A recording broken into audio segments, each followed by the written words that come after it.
Hi guys, today I'm gonna show you how to make your phone look smoother using animation scaling on Motorola Edge Plus.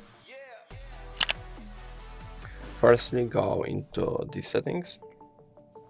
Now scroll to the very bottom and go into About Phone. Firstly, we'll need to activate developer options, so let's go to that. Now what you will have to do is just tap a few times on the build number, which is just at the bottom of a system tab. Now you'll have to enter your SIM-lock pin, not SIM-lock but lock screen pin, lock screen password.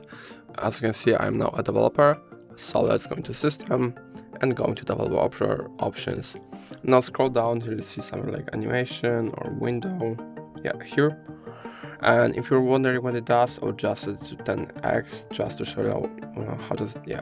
So it just affects the speed of animations, and theoretically speaking, if we if we change everything to 0.5, all of the animations are just going to be quicker, so the phone just may appear that it's also just smoother. So yeah, that's all.